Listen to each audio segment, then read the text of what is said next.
Bonjour à toutes et à tous, rassurez-vous, je ne compte absolument pas alimenter ce FOMO. Tout le monde est euphorique. J'ai constaté que beaucoup n'ont pas tiré une bonne leçon de la vague baissière de 2018. Tourner votre veste à chaque bougie que le marché va vous pondre peut vous coûter très cher. Pour moi, c'est complètement irresponsable d'investir sur le Bitcoin après une hausse de 100% en 6 semaines. Allez, je vais commencer directement avec l'analyse du Bitcoin contre le dollar. Je vais ensuite enchaîner avec XRP et je vous invite surtout à ne pas manquer la fin de cette vidéo où je vais vous parler de ce qui s'est réellement passé sur le marché. Je vais notamment parler de Tether, eBay et du grand braquage que nous sommes en train de vivre. Allez, c'est parti avec le Bitcoin contre le dollar en daily. Le Bitcoin a franchi très facilement la zone de 6000 $. Ensuite, que dire? Sur des petites unités de temps, triangle ascendant cassé à la hausse, canal haussier cassé à la hausse, les influenceurs et les médias alimentent directement. Boum, on est reparti comme en décembre 2017 où plus personne gère ses émotions. J'ai vu sur les réseaux sociaux des chiffres astronomique circuler, mais personne n'a pu justifier ce pump de manière objective sur le fondamental et aussi sur le technique. Je trouve cela regrettable car je suis convaincu qu'il y a des personnes avec des petits moyens qui du coup vont investir de l'argent qu'ils n'ont pas pour tenter d'améliorer leur confort de vie. On n'investit jamais dans une bougie verte parabolique. On attend toujours la correction et une confirmation d'achat. Tous les chiffres que vous avez entendus, c'est du vent. Les acteurs de ce braquage n'ont même plus le contrôle de ce pump. Il n'y a pas de chiffres. Comment est-ce que vous pouvez donner des prévisions pendant une période de FOMO? C'est impossible. Comme c'est parti là, le Bitcoin peut monter à 10 000 $ ou à 5 000 $ demain. Il n'y a aucune analyse technique à faire sur de telles bougies vertes. Souvenez-vous, ici, quand le support a pété, il y avait des scénarios dans tous les sens. Sur de telles grosses bougies rouges, j'avais suggéré d'attendre qu'une structure se forme pour commencer à prendre des positions d'achat. Une divergence en daily s'est formée et après le test de la moyenne mobile 200 en weekly, elle a été ensuite validée. Pour ceux qui se souviennent, on avait eu aussi un magnifique canal baissier en H4 qui nous a permis de faire de beaux bénéfices. Bref, comme je l'avais dit dans une de mes vidéos précédentes, ce petit détour sous le support nous a permis de bien accumuler. Alors, parlons de ce graphe. En daily, perso, j'attends qu'une structure se forme et une belle correction avant de tenter des achats sur du court. Actuellement, comme un enfant de 10 ans pourrait le faire, je surveille cette résistance qui n'a toujours pas été testée et cette oblique que très peu de personnes ont remarqué. Pourquoi? Elle a été testée de nombreuses fois, du coup je la garde comme repère. Alors, jusqu'où ça va aller? Vous devez savoir que les 10 000 $ symboliques, c'est l'ultime résistance. Le BTC est principalement échangé à partir du dollar. Je n'ose même pas imaginer le jour où le Bitcoin va franchir cette résistance.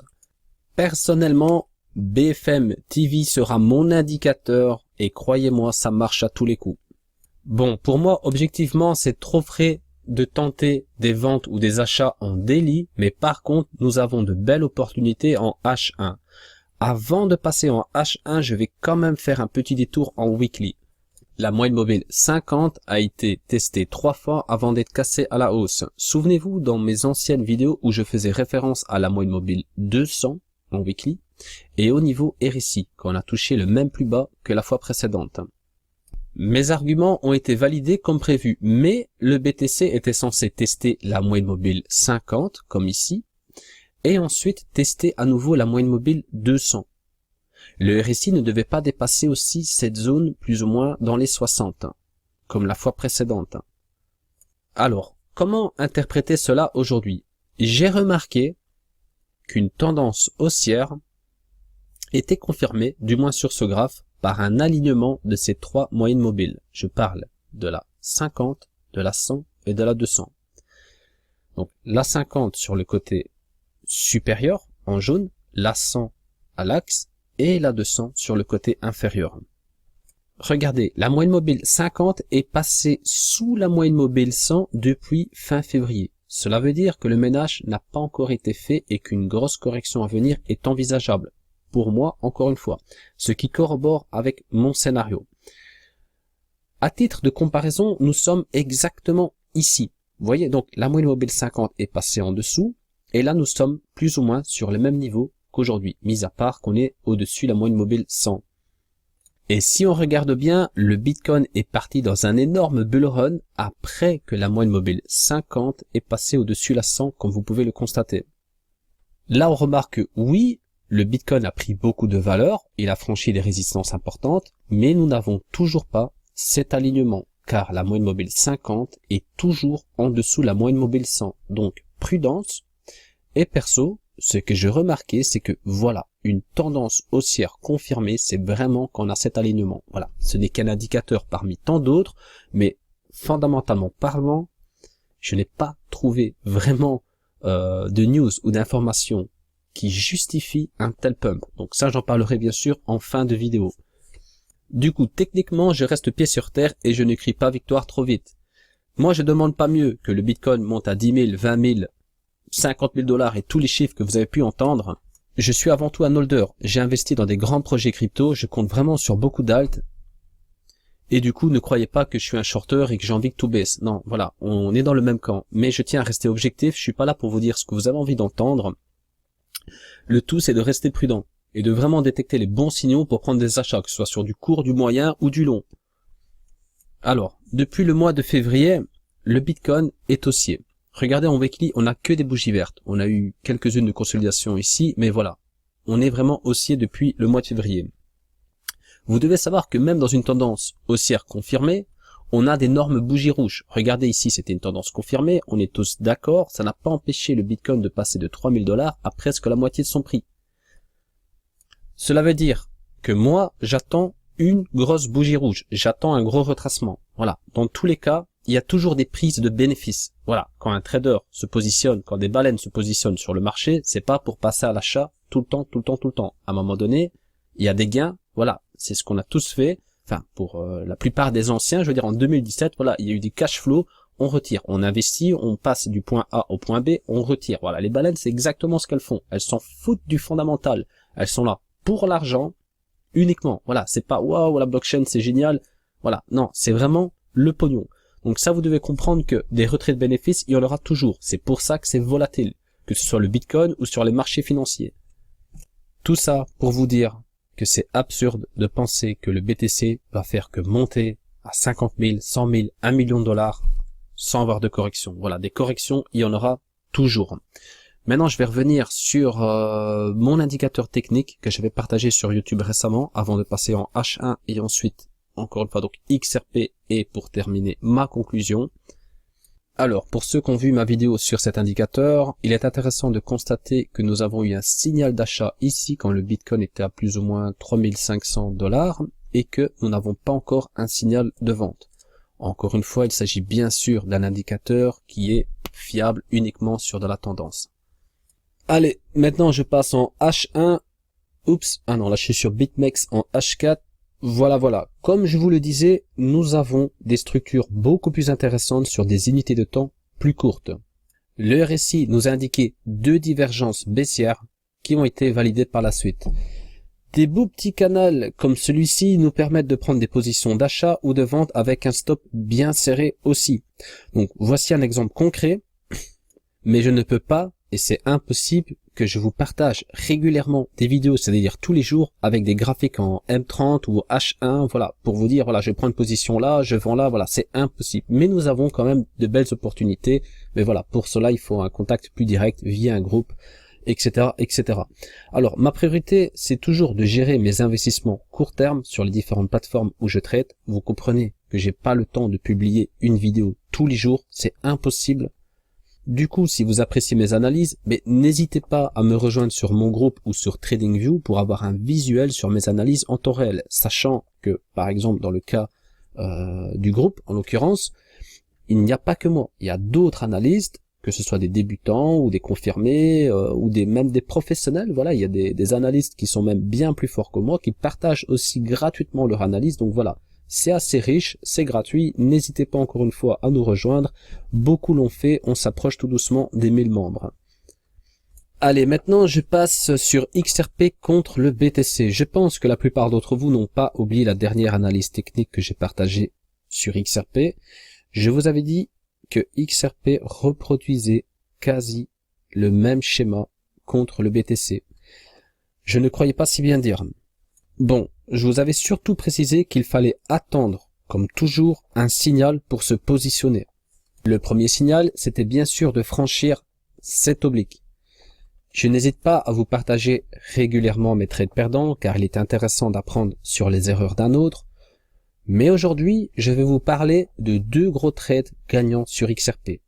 Le premier, c'est le break et le pullback confirmé sur cet oblique, donc plus ou moins 7,34% de gain contre le BTC, car j'ai respecté, j'ai attendu, on a franchi, on a clôturé, on a retouché l'oblique, j'ai pris une position, voilà, ici quelque part, bon, là on est sur du daily, hein, bien sûr, j'étais sur des unités de temps plus courtes, voilà, on peut zoomer un petit peu, pour voir un peu plus clair. Et du coup, voilà, ça m'a permis de prendre de beaux bénéfices avec XRP. Mais, concernant le deuxième trade, je dois vous avouer qu'il est un petit peu spécial. Juste quelques heures avant le pump d'XRP, j'étais en live avec les membres du groupe. Et d'un coup, j'ai dit, aïe, j'ai un ordre d'achat qui vient d'être validé sur XRP. Mais le problème, c'est qu'il s'agissait d'un ordre d'achat que j'ai placé pour tenter une mèche à plus ou moins 4200 Satoshi, comme je l'ai déjà expliqué plusieurs fois sur YouTube. Mais au moment où je parlais avec les membres, c'était le cours actuel et non une mèche. Du coup, j'ai quand même décidé de garder ma position et j'ai placé une target ici juste en dessous cet oblique. Pourquoi? Bon, là on est en mode simplifié. De mon côté, pour trancher, j'ai dû bien sûr réaliser une analyse technique beaucoup plus poussée. J'utilise, comme vous le savez, plusieurs indicateurs, notamment Ishimoku, le RSI avec les bandes de Bollinger, les moyennes mobiles, etc. Donc tout cela couplé, ça m'a permis donc de trancher sur cette décision et de placer une cible plus ou moins là en dessous cet oblique. Résultat, un peu plus de 21% de bénéfices, sachant que je ne place jamais de petits montants quand je tente une mèche basse. Pour en revenir sur XRP, je pense perso qu'il s'agit d'une toute petite poussée. XRP en a beaucoup plus dans le ventre et j'attends d'autres signaux pour à nouveau prendre des positions intéressantes. XRP est très intéressant aussi en H4 contre le dollar. Je vous partagerai très prochainement une analyse complète sur XRP. En attendant, j'en partage régulièrement dans le groupe. Alors, avant ma conclusion, voici les résultats du vote. 46% sont baissiers et 54% sont en mode bull run. Il y a quand même 514 votes. Dommage, cet indicateur humain est beaucoup trop mitigé pour moi. J'aurais préféré que vous soyez au moins 80% bull ou bear, ce qui m'aurait permis d'envisager le contraire. En tout cas, contrairement aux réseaux sociaux, vous êtes encore nombreux à être bear. C'est intéressant. Merci encore pour votre participation. Bon. Pourriez-vous me dire qu'est-ce qui justifie une telle hausse du BTC? La SEC, Bakkt, Microsoft ou encore la rumeur d'eBay? On a eu des news 10 fois plus brûlantes en 2018 et le Bitcoin n'a fait que baisser. Tout le monde est tombé dans le panneau avec eBay qui allait soi-disant utiliser le BTC comme moyen de paiement. Une simple petite banderole à New York a permis de faire tomber tout le monde dans le piège. eBay a démenti cette rumeur, ils ont expliqué qu'ils ne comptent pas ajouter le BTC comme moyen de paiement, du moins pour l'instant. Je vous insère l'article de Cryptonautes en description. La plateforme Binance s'est fait pirater et beaucoup d'entre vous ne savent pas que des centaines de millions de dollars en Tether ont été transférés dans la plateforme. Vous devez savoir aussi qu'il y a eu énormément d'opportunités d'arbitrage entre le dollar, le BTC et l'USDT. Il y a eu énormément de traders qu'on réussit à générer pendant un bon moment entre 2 et 400 dollars sur chaque Bitcoin, sans prendre le moindre risque. Comme je vous l'ai dit l'année passée, Tether c'est une usine à gaz, et quand ça va péter, il y en a beaucoup qui seront déjà partis avec la caisse bien avant que l'annonce soit publique. Bon, il faut avouer que ce n'est pas vous qui a fait monter le cours du Bitcoin, mais plutôt quelques baleines qui ont placé des ordres d'achat démesurés sur plusieurs plateformes en même temps. Les baleines, elles ont acheté ici, par exemple. Et vous, maintenant, vous voulez acheter ici. Nous n'avons pas vraiment de nouveaux investisseurs qui sont rentrés sur le marché, mais ne vous inquiétez pas, BFM TV s'occupe de tout. Si on casse encore quelques résistances majeures, ils vont faire en sorte que vos grands-mères investissent dans le BTC. Les baleines n'auront aucune pitié et beaucoup de personnes vont encore perdre beaucoup d'argent. N'essayez pas d'acheter au plus bas et de vendre au plus haut. Sur du court, j'ai perdu 2 trades ici. Ça ne m'a pas empêché de récupérer bien plus sur du court ici ou encore sur XRP. Là, tout est possible et moi perso, j'ai pas envie de jouer à pile ou face. Moi, j'attends une correction. J'ai pas envie de vous inventer le Bitcoin va être à 9 000, à 10 000, à 20 000 $. Voilà, cette résistance, je pense que tout le monde l'a vu. Celle-ci peut-être un peu moins. Les 10 000 $ symboliques, tout le monde l'a vu aussi. Je peux aussi faire un retracement à partir des 20 000 jusque le support acheteur. Voilà, on a aussi encore une belle résistance ici sur les 0.38. Voilà, je pense que des résistances, on en a pété très facilement ici. Donc oui, on peut avoir les 10 000 $ symboliques. Mais encore une fois, pour moi, après, ça ne concerne que moi, j'attends une correction. Dans tous les cas, il y en aura une. J'attends qu'une structure se forme en délit et puis là, ensuite, je vais donc tenter des achats très intéressants. Comme on a eu le cas après cette baisse qui a été confirmée. Dans ce cas-ci, est-ce que c'est confirmé? Certains d'entre vous vont me dire, oui, on est parti à 20 000, 100 000, 200 000 $.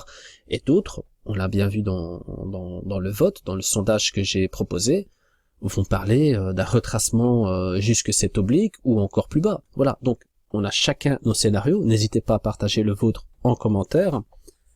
Dans tous les cas, sur du court, que le BTC soit à 1 $ ou 10 000 $, cela revient exactement au même. Par contre, sur du long, nous avons eu l'opportunité d'accumuler du Bitcoin et des alts pendant toute cette période. Cette accumulation et les bénéfices générés pendant cette période nous ont même permis de garder des cartouches au cas où ça descendrait plus bas. Aujourd'hui, le Bitcoin est à plus ou moins 8 000 $ et vous vous bousculez tous pour en acheter. Le BTC a pris beaucoup de valeur, certes, mais les plus gros projets du marché coûtent encore moins cher aujourd'hui que quand le BTC était à 3 200 $. Je parle bien sûr en Satoshi. Maintenant, contre le dollar, les alts ne se sont pas encore vraiment démarqués. Le BTC est presque à la moitié de son apogée et à contrario, les alts sont encore divisés par 10 pour la plupart. Je vous ai parlé de nombreuses fois de ma stratégie d'achat et de vente sur palier qui permet d'investir sans paniquer. Sur mon site, j'en parle bien sûr de manière beaucoup plus détaillée ainsi que d'autres stratégies. Ils sont très peu, mais je tiens à saluer les quelques youtubeurs qui ont gardé leur sang-froid. Un en particulier que je vais certainement contacter en privé pour le féliciter du travail de qualité qu'il partage sur YouTube. Je suis le premier à vous dire à chaque fois qu'il faut s'adapter au marché, mais je ne vais pas tourner ma veste à chaque nouvelle bougie du marché. Contrôlez vos émotions et évitez les charlatans qui vous vendent du rêve en sachant très bien ce que vous avez envie d'entendre. Paramétrez bien votre stratégie de money management, soyez mature et responsable sur le marché. Interprétez les réseaux sociaux comme un partage et non comme une indication à l'achat ou à la vente. Merci à toutes et à tous pour votre attention. Si la vidéo vous a plu, je vous invite à me laisser un petit pouce bleu qui fait toujours plaisir. Abonnez-vous à ma chaîne pour ne pas manquer les prochaines vidéos brûlantes que je vais partager. À très bientôt. Restez prudents sur le marché.